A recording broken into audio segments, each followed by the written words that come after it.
I'm back once again.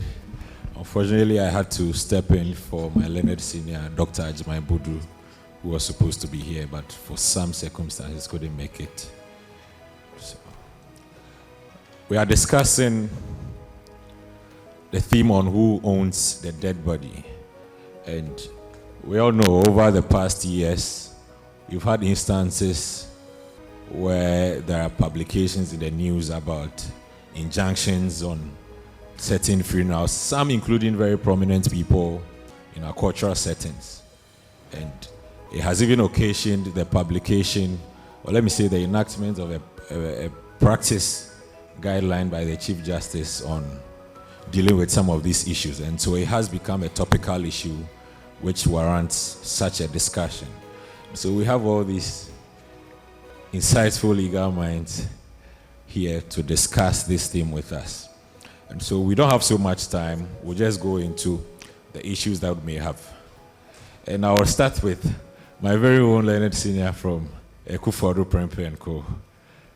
Kwame Boafo Ekufo of Ekropon. The name was almost wrongly mentioned, and he refused to get up.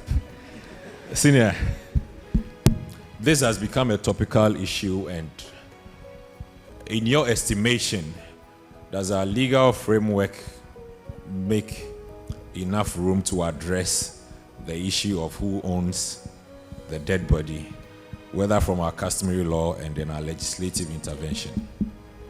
Let me use the lectern. I'll be better when I stand. Very well. I sit.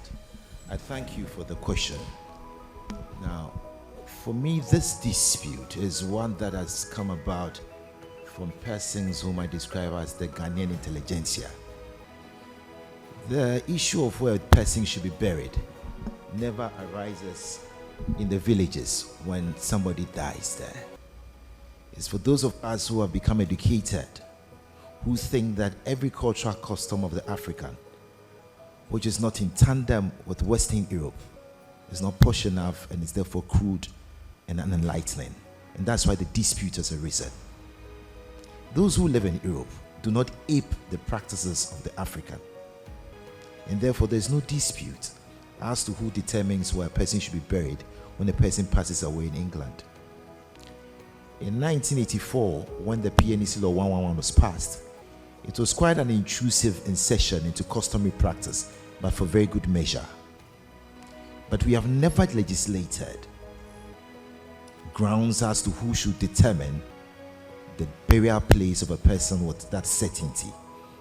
The only place where we look for resolution, and properly so, is the Court Act when you look at choice of law clauses, in which when a dispute arises, the personal law of the individual is used for the resolution of that dispute. I say that the craving and the craze to bury a person in Accra by the very immediate family, or the nuclear family for that matter, is just born out of a sense of bourgeoisie thinking. Yes, it is. And nothing much more. We have to ask ourselves this. If we all continue persisting that we'll bury in Accra, and one day the local authorities in Accra say to us that there is not enough land for non-natives, would we then start contesting the locals in Accra that we insist on burying an Ashanti and a Kwapim or a Fanti man in Accra? Where would that dispute end? The proper solution to this matter is that it will not be resolved totally by law. It takes me back to my lessons in jurisprudence, The Limits of Law by H.L.A. Hart. The law cannot necessarily solve every problem. And unless these problems are one that fragment the society, the law should not bother to touch it. Society will itself resolve where persons will be buried. Perhaps in the coming years, cremation will then become the order of the day. And then these burial rites will no longer be such a fundamental thing with us. Before I resume my seat, it is also important for us to note that the burial of a corpse or a deceased in a particular place of the Republic also confirms and determines the lineage of that person, such that when the person's descendants return to that place, even to stand for a member of parliament, sometimes you are asked by the natives, show us in this land, where are your people buried? For those of you who are regulars in church, is it not the case that when the Jews were living, or the Israelis were living in Egypt, they took the bones of their fathers with them? Why then do we think that we are so intelligent now, that it has become such a big issue that a wife and children now determine where a father should be buried? It's become a big issue. It will be resolved by giving respect to those who nurtured, birthed, raised that man before that man met you. But we've become such an individualistic society that we no longer concern ourselves with where our husbands have come from, or the families from where our wives have come from. Now, this individualistic pattern is also showing even in the lifestyle of young people these days. When I was growing up, and that was 53 years ago, I'm 53 now, so I'm not that old, but I'm old. Neighbors could check me. Neighbors could say to me, Kwame Boafo, don't do this. I dare not say that to a little boy now, because the extension of that breakdown of family and cultural unit is even reflecting in the way we deal with each other in society. So this problem of a burial is one that is taking roots from the fragmentation of society, because people think that they are intelligent. We must respect our customs, we must respect our culture in order to keep ourselves united. It's a needless dispute, if you ask me. I have nothing further to add for now.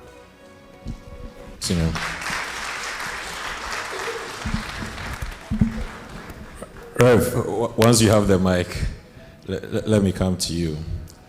In your pastoral work, how are you able to mediate some of these situations when there is a clash between the family and the church? Because we all know that certain people, sometimes they are even leaders of the church who have passed on.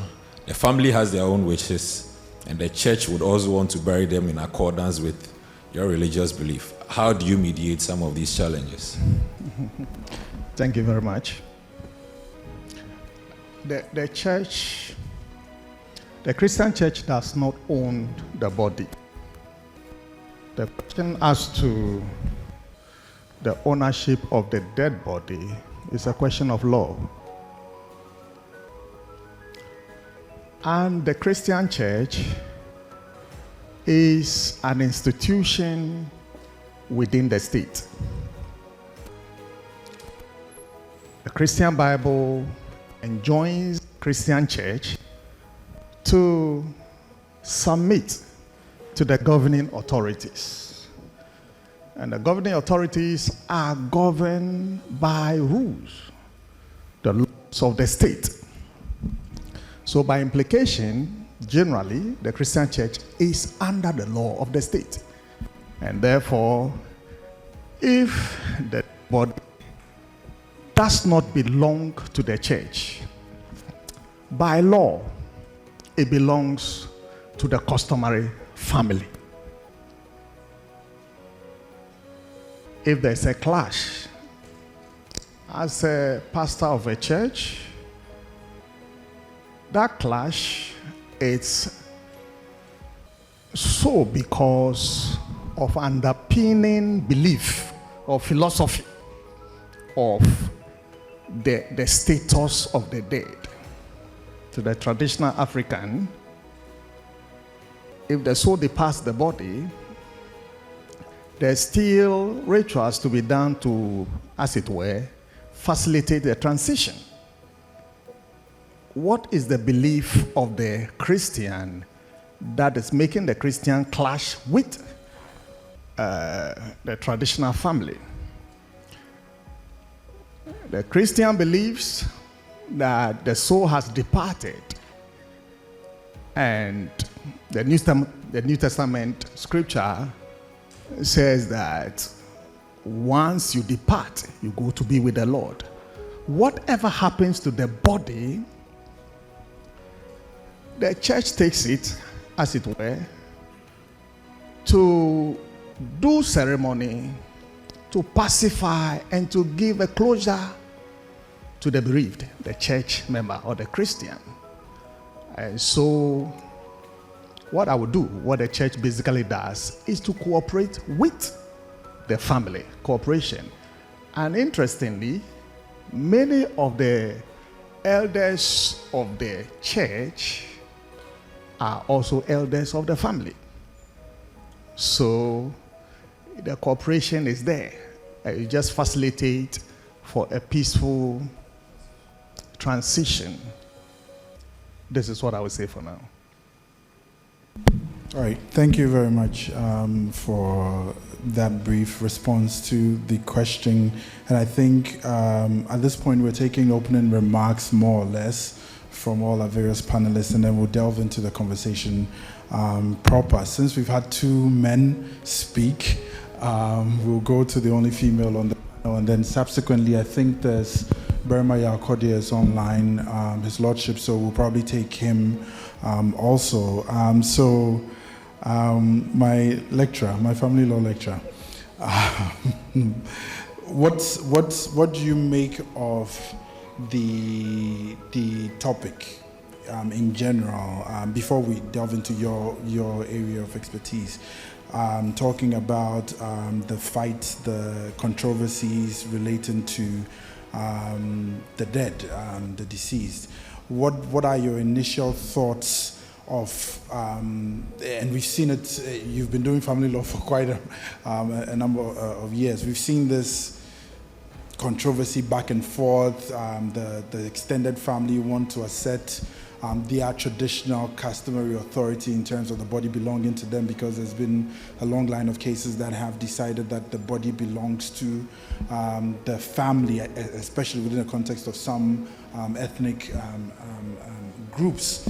And then the nuclear family in our contemporary times also being the close-knitted family that the deceased would have belonged to, and all that. What do you make of it? Is there a need for such controversies in the first place? Because if you look at it critically, really and truly, aside the fact that the extended family in some areas do, yes, own the deceased or the dead body once the person is dead, really and truly their contribution to the final funeral rites and everything is sometimes minimal. And some would argue that the traditional family in that context only asserts that authority because, and this is a controversial thought, it's an opportunity to make money. I can understand why there's that thinking. Now, for all of you who have experienced this conflict, you would notice that it is usually about quote unquote very important people who have died. When a poor, obscure individual dies, people don't fight about the dead body.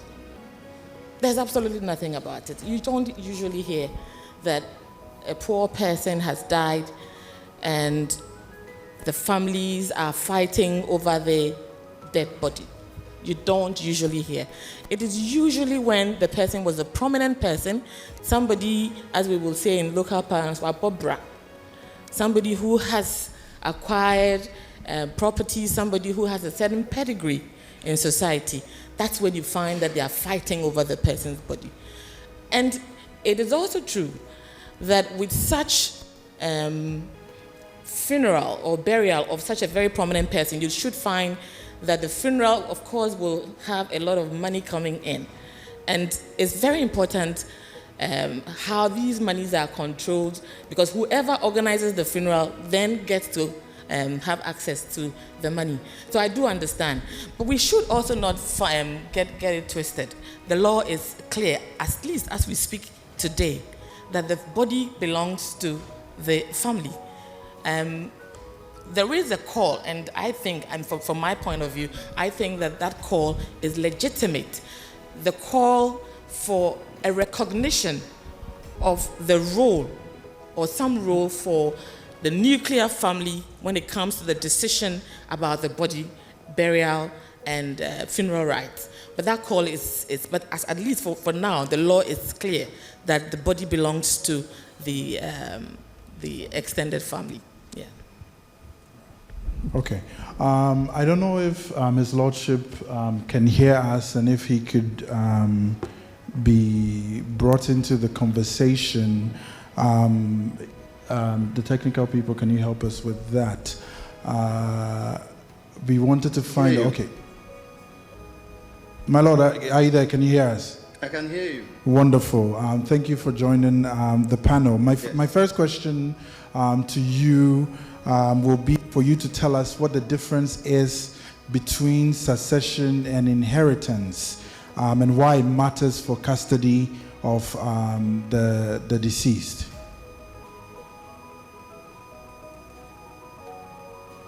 Well, thank you very much. And I'm very delighted to hear from my own senior, Kwame Okufu, Nana, and one of my colleague lecturers at the Ghana School of Law, Vivian, your own teacher, and then the others. They've been very bold. In fact, they've said nearly everything that I was going to say as a preliminary remark. But that said, I mean, the answer is even in the question itself. Who owns the dead body? So we are talking about one who is dead. But English, for those like Kwame Okufu who like grammar, the person is called mortal remains. In fact, in trees, sometimes we say adieno. We never refer to the deceased, say kokwananse, and we are going to bury. No, the moment you die, you don't even own your name. So somebody else now owns you. And the person that owns you must then exercise all rights of quote and unquote an owner, even though we don't treat the deceased as a chattel or a thing. As you know, the deceased cannot bathe, the deceased cannot dress up. Somebody has to dress the deceased. That alone should tell you that the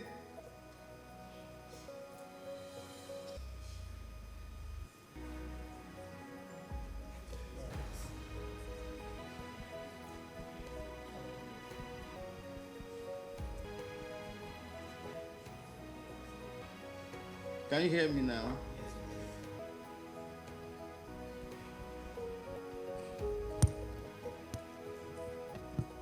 Can you hear me?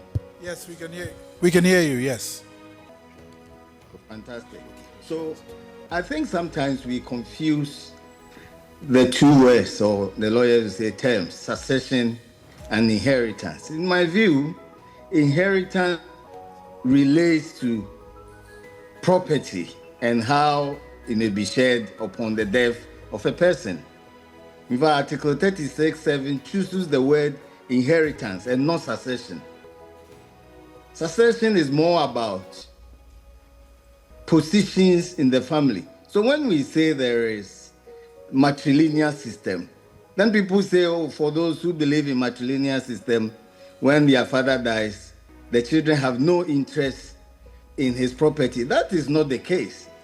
At least the customary law of the accounts, which I can, with all modesty, say I have done a bit of research in that area and by personal experience, never ever is it the case that when a person has personally acquired his property, because he is part of the matrilineal system, upon his death, his children do not have any share in his property. It's when he, for example, builds on family land, then he has only life interest, and upon his death, the property becomes the property of the family. So it is on that we look at the deceased or the dead body, as we refer to the person. The fact that a person has married doesn't make him a member of the family of his wife and children. For us, it is consanguinity, it is by blood. And to say that my children, for example, are members of my wife's family is not to mean that my children have no right to inherit my property. It's never the case. And vice versa. It doesn't also mean that Now, when I die, it is my children and my wife who should determine what should happen to my body. No, it is the family, as we've said. And customary law, as we know, is generally those rules are applicable to particular communities. So if my wife is not from Achimoda and so on, then I die, and then she will have to apply the customary law of her own hometown, which may be at variance with my customary law. Then you are even violating the Constitution. So as a preliminary, I would say that I'm very happy with all that the panelists and my student, Reverend Afrik.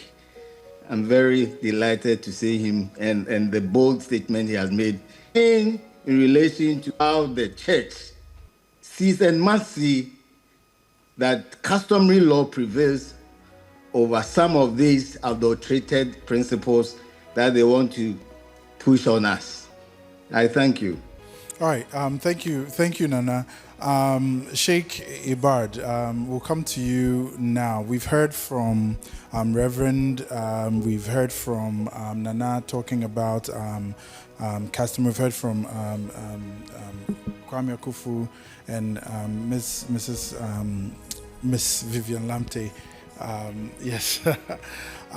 From the Islamic perspective, who holds the primary right to the body? And is there that controversy? Because the little that for some of us who are not Muslims, what we know is that when a Muslim dies, immediately within a day or within a few hours, the person is buried. Yes, the funeral rites take place subsequently and all that. So how is it done generally? And I know there are different sects in Islam and there may be different ways of going about it, but just educate us generally, who has that primary right to the deceased in Islam? Thank you, Counsel. The primary source of legislation in Islam is the Quran.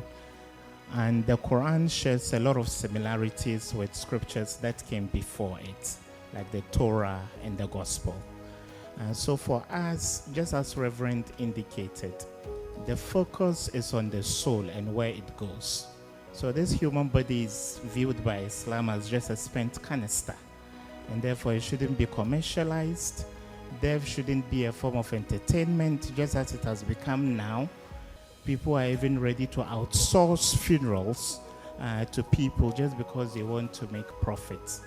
So Islam views death as a moment of reflection for the living that is an ultimate destination we'll all go to.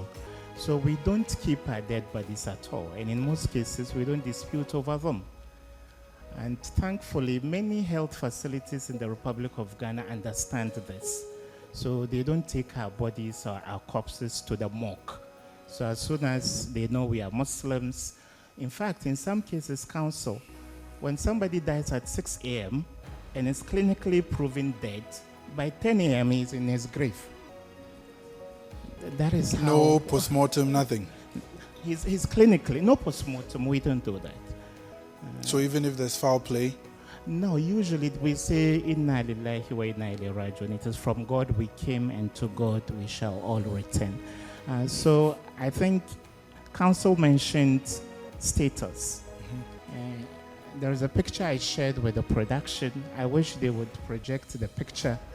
For us, it doesn't matter whether you are the highest person. The immediate past king of Saudi Arabia, King Abdullah, he died 10 years ago.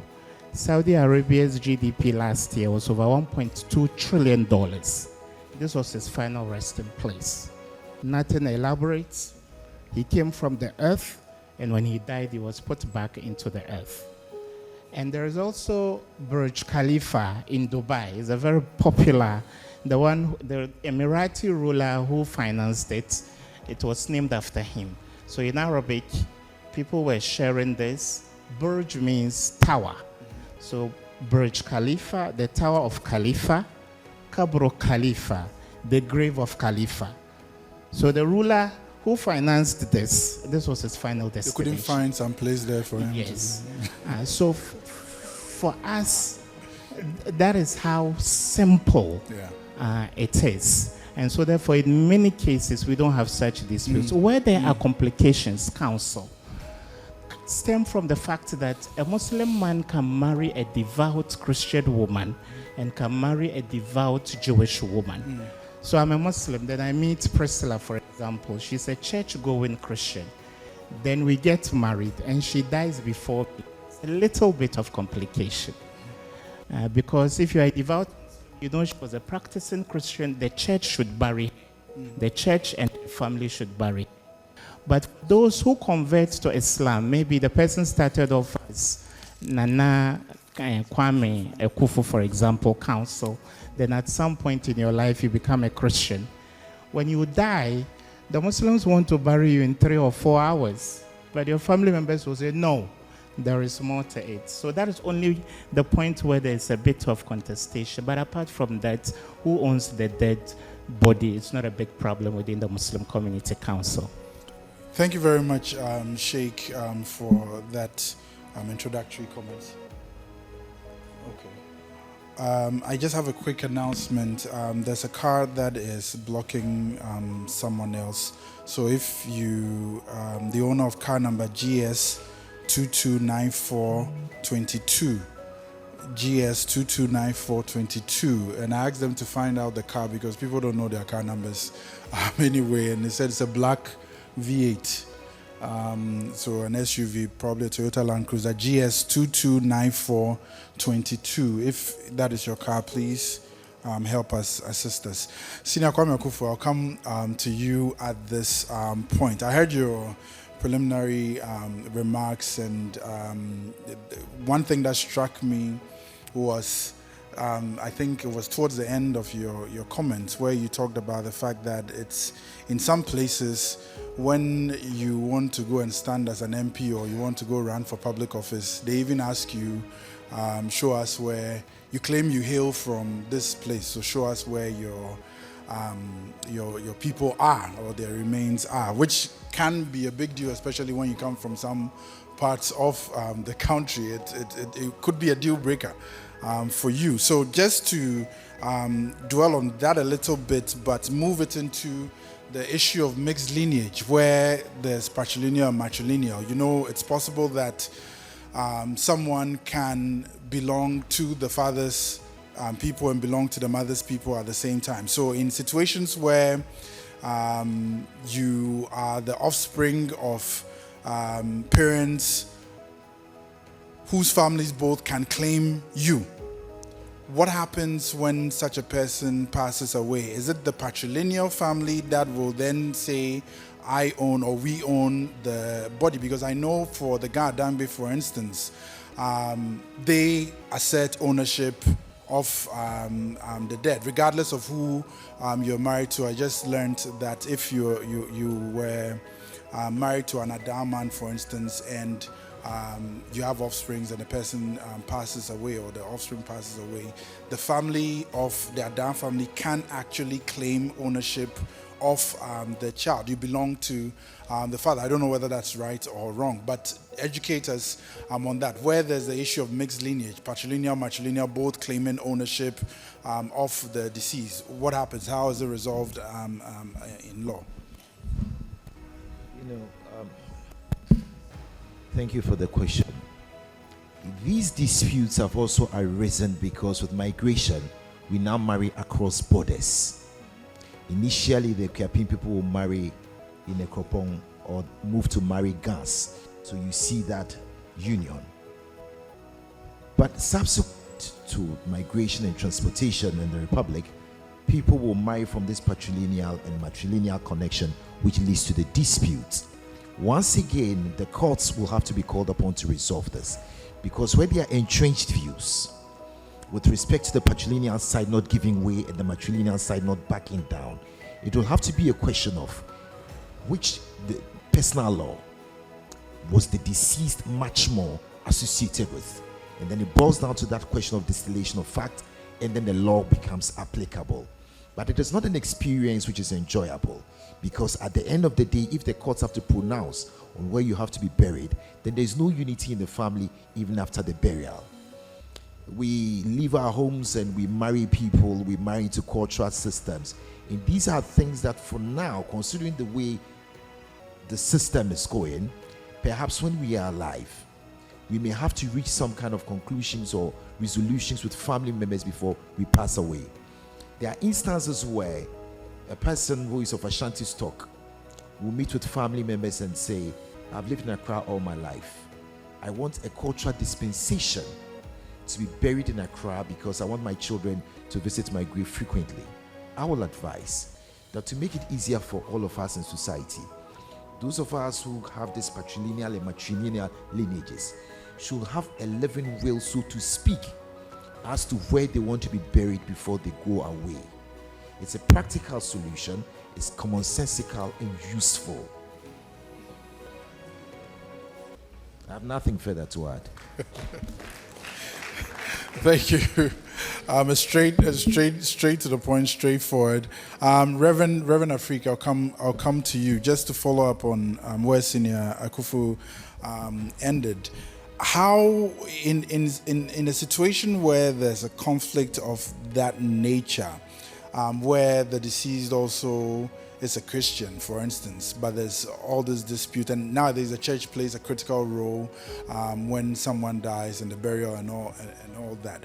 How will the church mediate, especially when or does the church have any role in the first place where there's a clash between these two sides all claiming ownership of the deceased, and there seems to be a conflict of some sort? And the second, the follow-up question to that will be, which is something I want you to think about, is there a need for all these controversies from the Christian perspective? Because if a person dies, that which makes the person human has departed, right?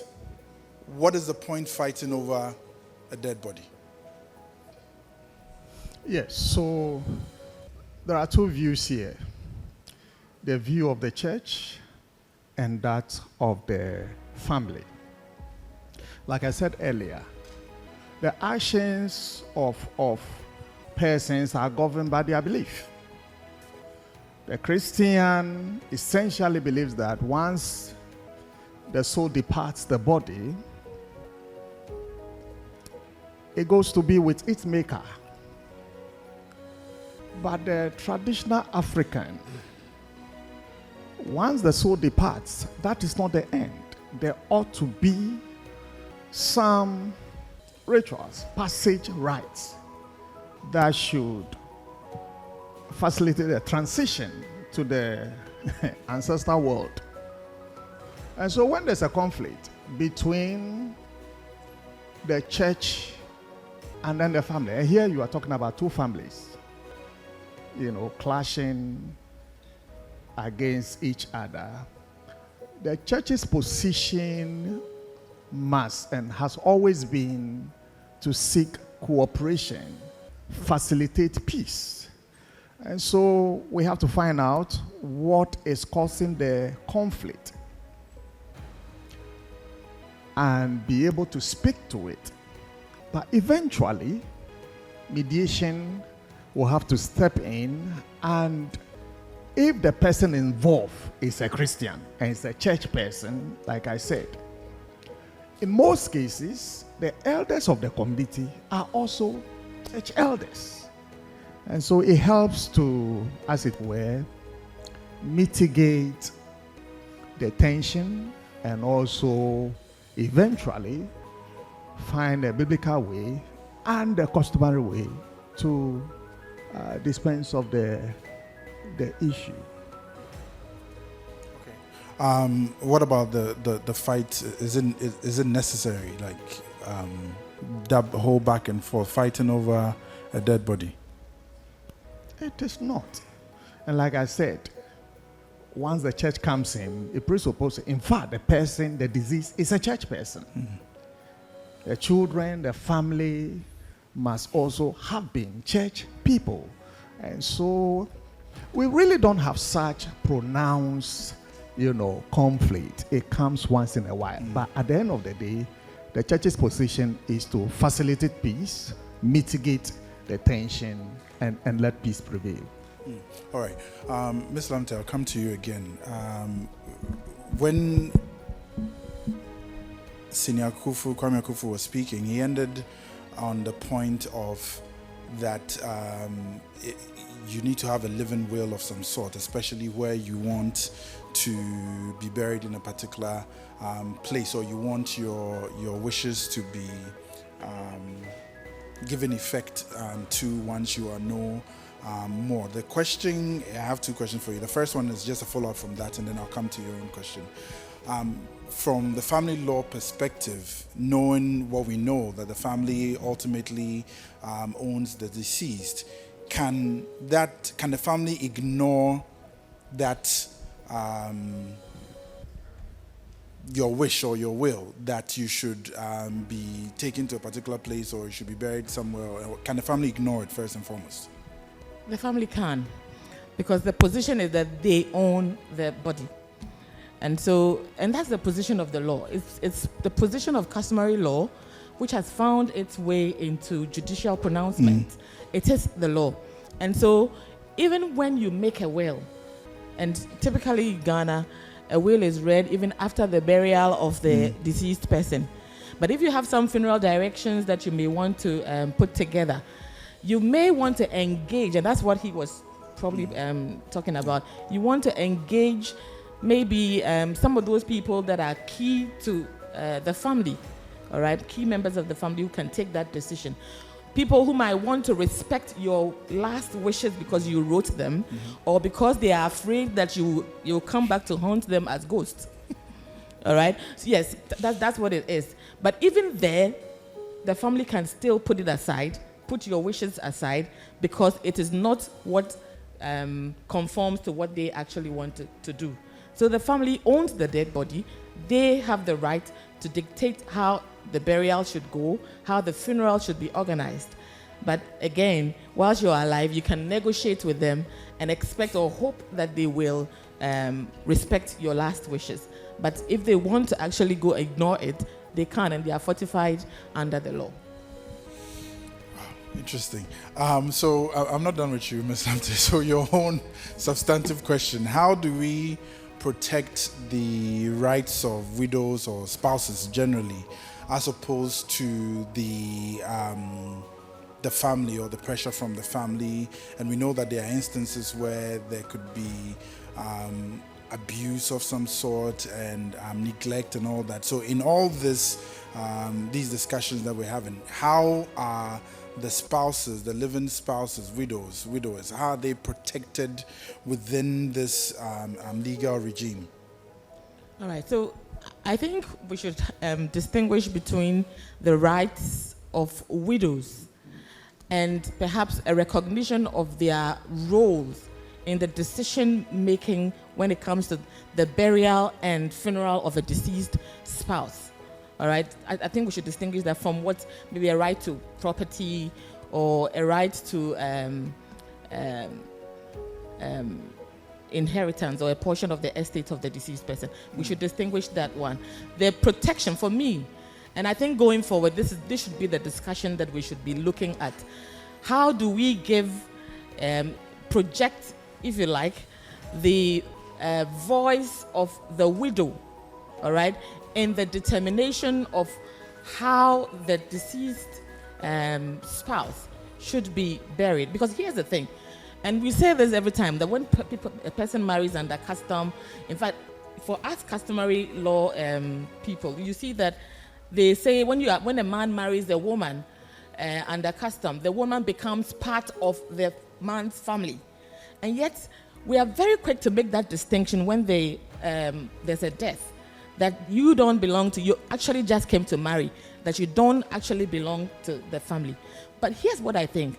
I think that going forward, and this is why this discussion is very important, going forward, we should look to see how we can incorporate even the views of widows or spouses to some of these things. Because after all, they are also part of the family. If the body belongs to the family, and this person was married to the deceased person, unless the person was not married. But if the person was validly married to the deceased person, then that person's view should also be recognized in terms of what happens to the body after death. All right. Sheikh, Ibad, I'll come to you. Quick question.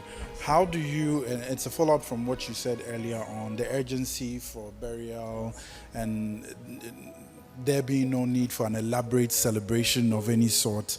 How do you balance that urgency in Islam with the court processes or the legal processes where there's a need for some investigations? For instance, I asked you a question earlier on about that, but how in reality, so for instance, if a Muslim man dies and there is indication of foul play, or there's a thinking that there could be foul play, or there's some other process, legal process, which encumbers the quick, urgent need to. How is it resolved in Islam? Is there a way around it? Usually, the court system counsel doesn't come through at all. When you look at cases of murders in Ghana, the former Upper Eastern regional chairman of a certain political party, acid was poured on him. Even while investigations were ongoing, there was enormous pressure because of his religious background to get him buried. Then the example of Zongo 7, when the 7 young men were killed, even though investigations were ongoing, they got buried. Then Kaka, within the Ijura area, when he died as well. So unless in extreme cases, where a son or daughter will say, "In this kind of sleep my mother is sleeping, I don't think she's dead, she's rather comatose," then the Muslim community can hold on for a while. But apart from that, you cease to have complete control of the corpse of your mother or your father or your spouse. The person now becomes the responsibility of the community. So therefore, you don't have too much of an attachment, so to speak, for you to use court processes to delay the burial. Because Prophet Muhammad, may God's peace be upon him, said, hasten your burial. Because if the dead person did right, he or she would be in a hurry to meet their Lord. And if the dead person did wrong, then don't overburden yourself with the dead body. So that is the Islamic philosophy surrounding this. And then I think Senior Akufo also mentioned the sense of a relic that is being kept. Elohim, or God, or Allah, is a God of memorabilia. So God wants to keep memories. But in our case, you can keep your father's sandals so that you can remember Daddy all the time. But there isn't an attachment to any piece of land. Our understanding in Islam is that the whole of the earth is sacred. So it doesn't matter where you are buried. We bury people where they die. We follow the ways of the prophets. Moses was born in Egypt. He wasn't buried in Egypt. Abraham was born in the Ur of the Chaldeans in modern-day Iraq. He was buried in Hebron. Prophet Muhammad was born in Mecca. He wasn't buried there. He was buried in Medina. So for anybody living as a student or a business person or a lawyer or a judge in Accra, when you die, in most cases, you go to Medina Cemetery. That is where you'll be buried. And then the second point I would want to make, flowing from what Senior Counsel said, Islam goes to great extents to protect the rights of the widow. In Islam, you just don't throw out the widow within a day or two of the death of her husband. Islam says there should be a period of 4 months and 10 days. During that period, the family of the man has to keep taking care of the woman. And in case the man died childless, a quarter of his estate would go to his wife. So that is how substantial it is. So in our case, there are only a few instances where cases go to court and justice is here. Sometimes there is a referral back to the national chief imam. And as soon as the imams sit around the issues of inheritance are usually cleared. So what happens after the 4 months and the 10 days? The woman, because the Quran was revealed in the 7th century, there were not advanced medical mechanisms to test whether a woman was pregnant. Today you can do pregnancy test and within an hour you have the result. But the sense they had in that time was that 4 months, 10 days was enough time for the pregnancy to show. Because if she got pregnant by her late husband, then taking care of the unborn child would be the responsibility of the man's family. That is how protected the widow and her children are in Islam. And again, in Islam, when a person dies, you inherit both his assets and liabilities. So before we pray upon the dead, the Imam makes an announcement. Has anybody done business that has gone bad, that went bad with the dead? Somebody may raise his hand and say, my 50,000 is with the dead body. So they will take out of the person's estate to defray that cost. But there are instances where well-wishers will say, he was my brother, I'll cover the debt he incurred. So for us, it's not about assets and grabbing property. The family has to bear consequences for the liabilities the dead body has left behind. Okay, thank you very much, Sheikh. We're almost wrapping up. There are some questions. I want to bring Nana in, His Lordship, Justice Bermaya Okodia, if we can get him, so that I ask him a final question. Is he online? Nana, can you hear us?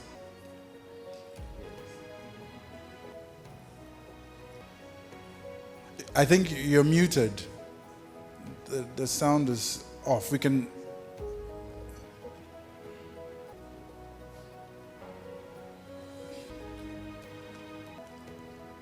Can you hear us now? You're still muted. I think he's speaking, but we can't hear him. If we could work on that. But in the meantime, whilst we're trying to work on that, I believe we have 2 questions from online viewers. If we could pull up those questions so that we can ask the panel members whilst we work on Nana's sound. Right. Doc, so we have 2 questions here. We're allowing for 2 questions online and in person. So let me quickly take this. But before then, please, just to let you know, we'll be sharing the slides over on our WhatsApp channel. So you just have to scan for the registration button, the QR code. Once you scan, that should be able to take you to our pages. We'll be sharing the slides over. Now, in case of family head being particular, at the line, in the case of family head being particular religion and maybe paternal who tends, no, I think I'm not making a headway with this. I would have to look at it again. Does our law state that when, okay, I'm sorry. I think the way it's been rephrased, technical team, just take a look at it again and rephrase it for us. So maybe now we can just take the in-person and then we'll come back with the reconstructed online questions. For the gender, balance, I think we'll want to take one from a male and one from a female.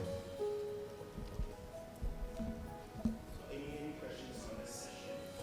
It's been an interesting discourse. If there are any questions, okay, so I have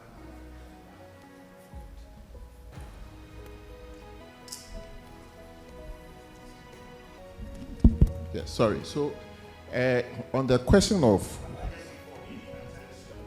Oh, sorry. Okay, so Frederick Gura-Sampson is my name. Frederick Gura-Sampson, yes. On the question of who owns the body upon death, I think I've heard all the speakers. Kwame makes the point that we seem to have become a little bit individualistic. And he takes the view that the family will belong, the body upon death should still belong to the family.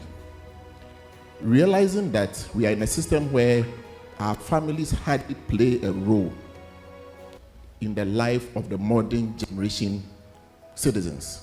Somebody may have been born in Accra, he's never been to his village, he doesn't even know who his family head is. He marries in Accra, starts a family in Accra, he dies at the age of 65, 70. and from nowhere, somebody he doesn't know says that the body is mine, so come and bury the person at home. Contrary to what his wife and children who have lived with him all this while think, do we not think that maybe the time has come for us to see if there will be a possible legislation? And I say this for one reason. Before 1985, there was a problem with inheritance, but we passed the interstate succession law to deal with that particular issue. Are we still going to leave it to the courts to decide, as they have already decided that upon death, the body belongs to the family, the wife and children? Your voice may be heard, but the final decision rests with the family, so they decide. Or we will be forward looking and see if maybe the time has come for us to legislate this particular part of our law. Thank you very much. All right. Maybe should we take the other one, or this question is loaded. So maybe let's hear the panelists first, and then we'll take the second question. So everyone will get a take on it. Thank you, sir. I will answer the question. I'm afraid to say that my learned friend is thinking that matters which are forward-looking are that which are resplendent in England. I disagree with you. There is no individual in the capital who is divorced from the family back home. For heaven's sake, you bear a name of a family. The use of that name is used for 65 years without paying any money to the people you do not know. But that name gives you an identity. Sometimes it even opens doors and opportunities for you, depending on that family that you say you do not know. So you may bear a very useful name. Today, if somebody is called John Mahama, when he gets anywhere, he will get very good favors. But yet when the person dies, he says, I do not know anybody from Bole. My family should bury me. I'm sorry. We cannot break down society because of individualistic thinking and this bourgeoisie approach by men like Samson. We can't live our lives like that. It's an isolated example of a breakaway unit, and it should not be emulated or celebrated.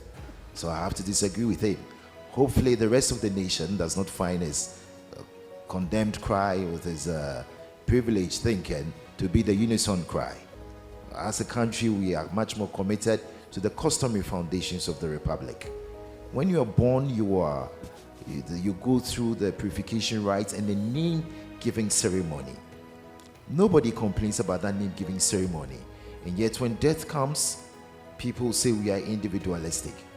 The same people who claim to be very individualistic, when their daughters are about to be given in hand to marriage, they will send a car to the village and bring one or two poor-looking family members to go and give accounts that their descendants have married into another family. Why do they do that? Because there's always that cultural connection to the rest of the family back home. Even when there's a dispute in the face of death, you still have to go back home and inform the family members that their deceased brother has passed away. A time will come, if your idea flourishes, that perhaps they will bury you and inform people subsequently that you died. Because by law, there's no obligation to inform anybody back home that you are dead. But Samson, should we bury you one day without informing your grandmothers back home that you passed? Certainly that cannot be the position of a useful and cohesive society. So most of the people here disagree with you, Samson. And I speak for them. Honestly, I don't know why. Let's hear the thoughts of the other panelists quickly. All right, so I take a different position. I think the call for legislation is not to do away with customary law position, really. It is rather to expand and look at unique circumstances of individuals, all right? Because here's the situation. There are some instances where the person has died. The person has no connection with the traditional family, all right? The person perhaps does not even have a traditional family. And there are people like that. Now, this is the point. Who buries that person? Who takes control or ownership of that person's body? Here's what I think. This is where, again, the call is to look again at the individual circumstances of people who die. And perhaps in their special circumstances, you could have a situation where there's a law that passes that recognizes the person's spouses or children in the burial or in the organization of the funeral. There are also, again, I know Kwame will oppose what I'm saying, but I am not, when I call for legislation, I'm not saying do away with the customary position, but rather let's look at it and zoom into the unique circumstances of individual people who die, and then perhaps look to see what provision we can make to deal with their circumstances. Okay, thank you. Council, I think as Muslim advocates in Ghana, we would embrace any legislation that protects especially weak members of the family in terms of inheritance. In Quran chapter 4, to give us a gravity of the sin in devouring the wealth of orphans. You may die when your child is only 3, and the child cannot take control of your estate. An elderly family member has to do that. In the process, people devour that wealth. So Islam really scares people away from that. It says anybody who devours the wealth of orphans because their father or mother is dead, it's like you are taking in fire into your tummy or stomach. And then Islam also personalizes it by saying, what would happen if you were in the shoes of the dead person and you left behind frail offspring? So for us, we have an open door policy of welcoming any legislation that will protect weak members of the family, especially women and children. And again, chapters 11 and 12 vividly indicate who takes what. So in the case of Islam, the recommendation we make is that if you want to give a gift to your wife, gift it to her and take testimonies from family members. So I have 5 houses in Accra, for example, and senior counsel is my wife. Then I call a family meeting. Samson mentioned village people. They will all be part of that meeting. Yeah. All the 5 houses I have, the one at Rich, I have gifted it to my wife. So it is not, there is a no-go area, so to speak. So that insulates the widow from any foul play from your siblings when you die. All right, Reverend, quick minute on this as well. And also I have a special question for you from one of my friends who texted me. Still in relation to all this, especially from the Christian perspective. He's saying that, will the Osofo be comfortable if his family prepare fetish on him? Yeah. Well, it's yes, yeah. That question. Yes. If my family prepares a fetish, Since the body belongs to the family, you as a Christian, The person would have died anyway. honestly, I will have no problem at all because of my understanding of the destination of Where you're going. of the soul. I will have no problem at all. It is all about beliefs and what you understand, the status of the dead. Now, but to the concluding remarks, Yes. I think I share the position of Miss Vivienne. Miss Vivienne. Not Vivienne. I share her position. And that is, just like we have PNDC law 111 that regulates distribution of the disease estate, we should have legislation that, apart from granting the family a substantial stake on the treatment of the body, the nucleus family must be given some legitimate stake at the funeral. I think that should be, because in practice, actually, what pertains now, the family takes over the body, but it is the nucleus family that does all the expenses on the dead. So why don't we legislate and give them that legitimacy so that it settles them? Okay. You know. see, the point about the nuclear family paying for the entirety of the funeral, we forget easily that before PNC Law 111 was passed, what the external family would do is to pay for the entirety of the funeral and credit it against the estates.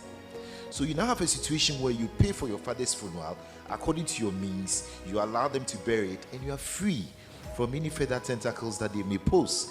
So it's actually a very useful economic device for them to bury the body. You pay for it according to your means.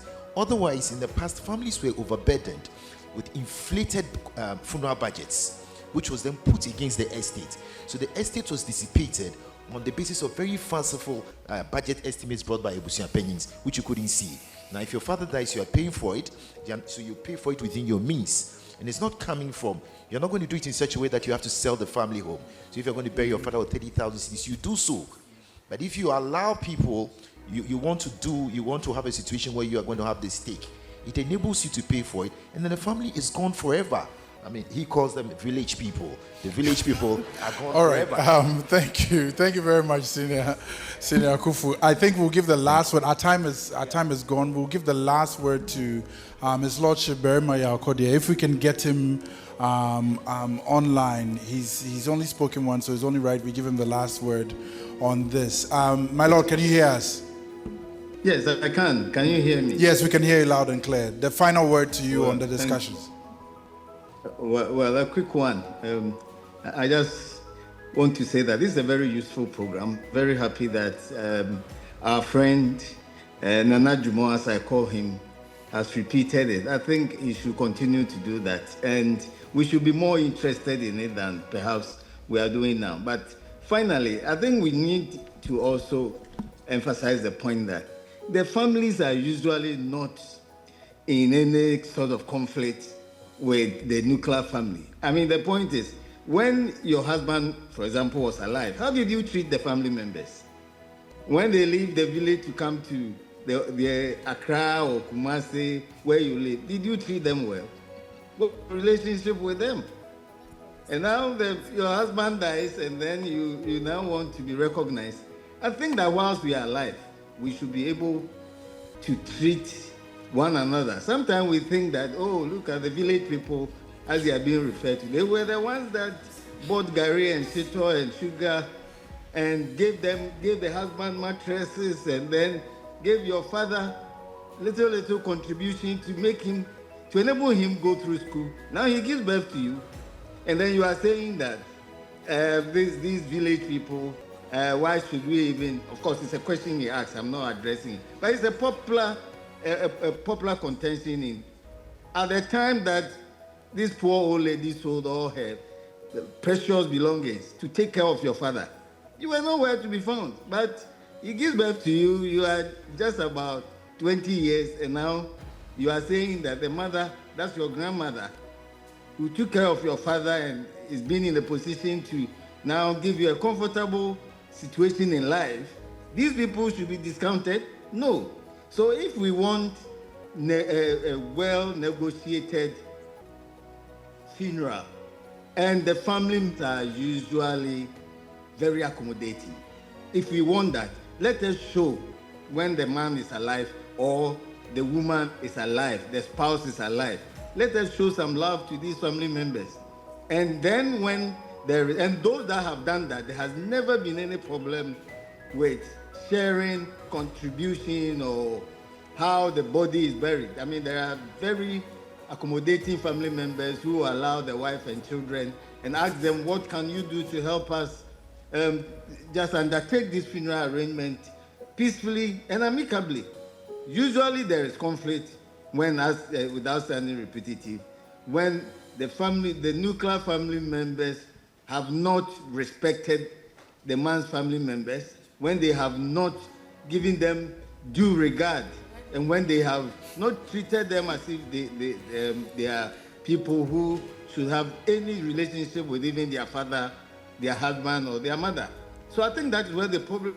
Let us have good relationship, especially with our husband's family, and there will be no problem between them and the family members. Thank you, my Lord. I think my Lord deserves a round of applause for us.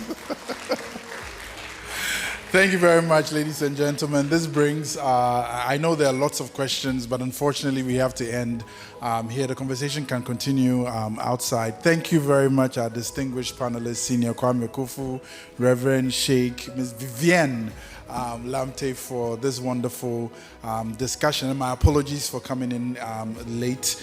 My sincere apologies. I know I've been forgiven. Thank you so much, and let's enjoy the rest of the conference. Thank you. Right, thank you very much. It's been an interesting discussion. Thank you, Dr. Kwekuraji, and all our it can be louder. panelists who joined us to do this discourse. Thank you very much.